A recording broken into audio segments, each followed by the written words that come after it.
Roadside wrecks, family tragedies, and these violent crashes, the mangled metal connected to marijuana.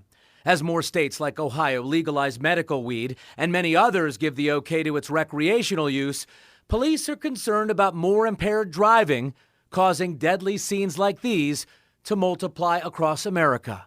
How you guys doing tonight? Through the smoke, there's now a clearer path towards safety, technology that could give cops an important roadside tool. You're positive for the marijuana being in your lungs. ER doctor Mike Lynn gave NBC an exclusive look at his patented new device. 1 billion times more sensitive than an alcohol breathalyzer, kind of like a dog's nose, inspiring the company name Hound Labs. It's kind of common sense. We don't want our airline pilot to take a bong hit and get in the cockpit. We certainly don't want people to smoke pot and get behind the wheel of a 4,000-pound vehicle. Whether you smoke, vape, or eat marijuana, authorities can currently test pot by using your blood, urine, or a hair sample. Problem is, marijuana can stay in your system for weeks, so there's no way of knowing if that driver was actually high at the time of the traffic stop. A driver blows into this device for 2 straight minutes. The breath collected in a cartridge, and 10 minutes later, it shows if there's a presence of THC in your lungs.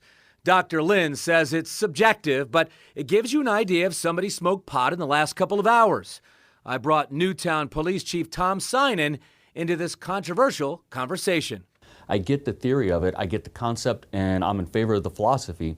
The question, the next step is going to be, is can they develop this to a point to where it can be used for probable cause, and can it be held up in court? Chief Synan says at a normal stop, if an officer feels a driver is impaired, a field sobriety test is conducted.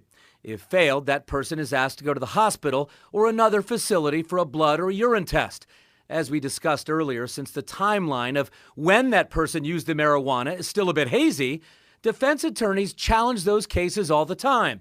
So Synan says it's a step in the right direction, but where does the law stand on this? Because no matter what technology is or what society is, when it comes time to take someone's rights away, when you arrest them, you not only have to have probable cause, but you also have to be beyond a reasonable doubt in a court system. So where does all that match up? This technology isn't cheap, but Hound Labs has already raised $65 million for research and development, hoping someday to light a fire under a new generation of pot users and save lives.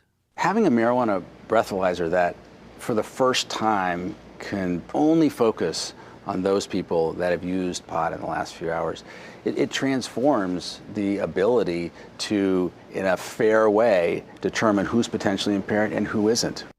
So these stats caught my attention. I want to share them with you. In Washington State, where recreational marijuana is legal now, in 12% of all deadly crashes between 2008 and 2017, the driver was THC positive. And in Vermont, that state decriminalized marijuana back in 2010. Since then, deadly crashes linked to marijuana are up 173%.